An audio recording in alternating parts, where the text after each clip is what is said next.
the Senate, we're watching 4 critical races that are still too close to call. Nevada, Arizona, Georgia, and Wisconsin. Both Democrats and Republicans currently hold 48 seats. As you know, it takes 51 to win an outright majority. We have reporters, correspondents spread out across the country monitoring the closest races. In Nevada, incumbent Democrat Catherine Cortez Masto is in a virtual toss-up with the Republican Adam Laxalt, who helped former President Trump in his efforts to overturn the 2020 results in that state. Now, we are still waiting on an estimated 20% of votes to be reported in Nevada. CNN's Rosa Flores joins us now live from Las Vegas. Still very early there. What is the latest? Well, Anderson, both campaigns still very optimistic about their chance at winning this seat.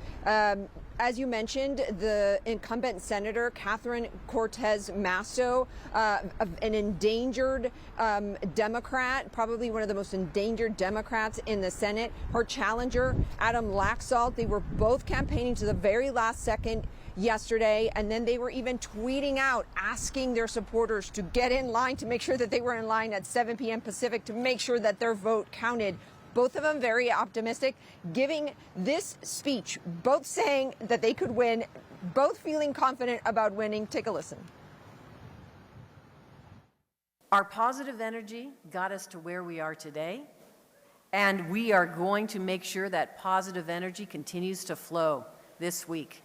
We are going to get this done. We're confident that the numbers are there, and we're going to win this race. We're going to take back Nevada and take back America. And Anderson, this midterm election here in Nevada is like no other. In 2020, Nevada went into a universal vote mail ballot. And what that means is that every registered voter, all 1.8 million, unless they opted out, got a ballot in the mail. And so long as they postmarked their ballot yesterday, it could get counted up to Saturday. And so we don't know how many of those ballots were put in the mail yesterday, Anderson, but we know that they're going to be counted. They're going to be counted until Saturday, and that's how democracy works here in Nevada. Yep. Rosa Flores, thanks so much. Appreciate it. In Arizona, 2 Trump-backed Republicans are trailing their Democratic opponents. Blake Masters is behind incumbent Mark Kelly by at least 6 points in the race for Senate. Race for governor, that is a lot closer. CNN senior national correspondent Sarah Seidner is live in Phoenix at the Maricopa County Election Center. Sarah, when do we expect more results?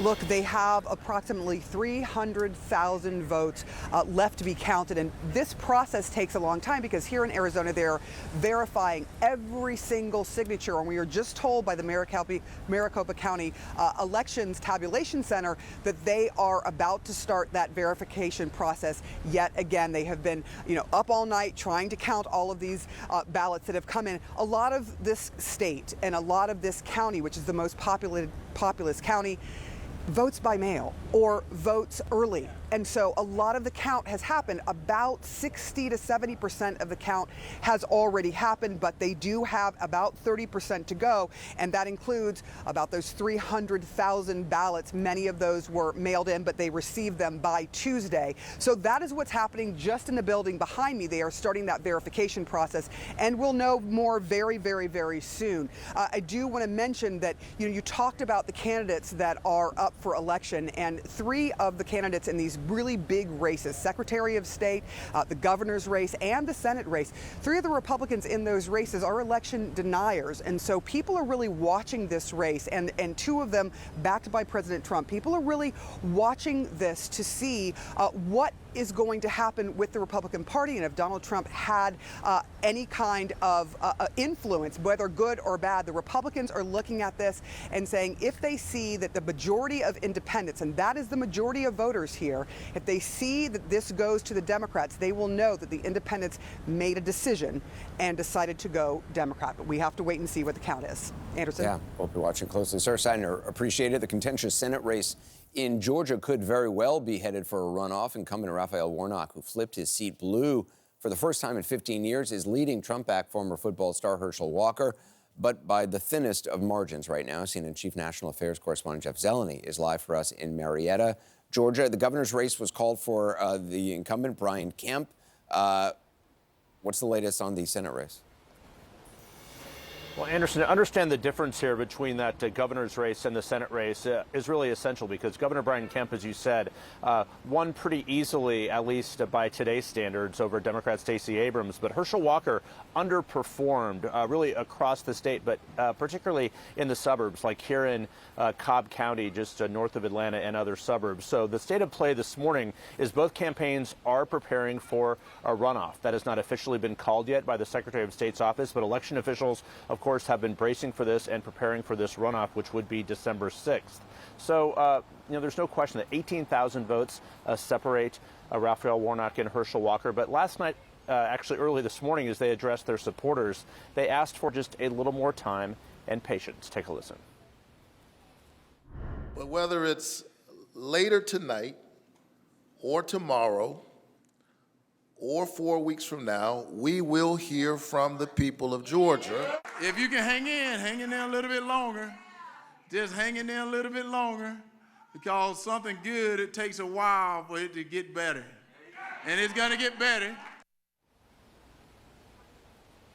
So even though there are 4 more Senate races in the country still outstanding, Georgia is the only one where there actually can be a rematch because of state election law here requires the winning candidate to receive 50% of the vote plus 1. So even though Senator Warnock is in the lead here, this is almost certainly going to a runoff. Again, so 4 more weeks of campaigning here. All eyes actually will be on Georgia if control of the Senate hangs in the balance, which it appears that it will, Anderson. Yeah, Jeff, for all those folks who are sick of political TV ads in Georgia, I think they're going to be watching them for a couple more weeks. Jeff Zeleny, thanks so much. I want to take a look at Wisconsin now, where Republicans, the Senator Ron Johnson is just a hair ahead of Mandela Barnes with 94% of precincts reporting. CNN's Lucy Kavanaugh is live for us in Milwaukee. Another possible split ticket there? Possibly, Anderson, and that's, quite unique. It's been a fascinating race to watch. We saw conservative Republican Senator Ron Johnson initially considered as one of his party's most endangered incumbents. He wasn't even going to run for a 3rd term. He decided to run. Initially, Mandela Barnes, the lieutenant governor, a Democrat, had challenged him. He was a little bit ahead in the polls leading up to the election, but we saw that lead evaporate. Now it's down to the wire. 94% of the vote in. Johnson edging ahead Barnes by nearly 32,000 votes. We're still waiting for some counties to fully complete the numbers, but Johnson sort of declaring victory already. Cautiously, though. Take a look. We've looked very closely at the numbers. We feel very confident that there's no way that they can really make up that gap. But I'm not going to declare victory until all the numbers are in, but I just want to give you guys the sense that this race is over. So we have yet to hear from Barnes. He hasn't spoken yet, although we are hearing that Johnson might be making a speech in the next hour or two. Again, this race has not been formally called, but it's not all bad news for the Democrats because the incumbent Democratic Governor Tony Evers did win, at least according to CNN projections. He also declared victory yesterday, and that is going to be important at a time when the legislature here in Wisconsin is seeking veto-proof supermajorities. And so if Johnson does edge ahead and is declared the winner, we could be seeing a split ticket. This is the first time in 24 years that Wisconsin has seen a different party win for governor and Senate. Yeah, a lot still in play. Lucy Kavanaugh, thanks so much.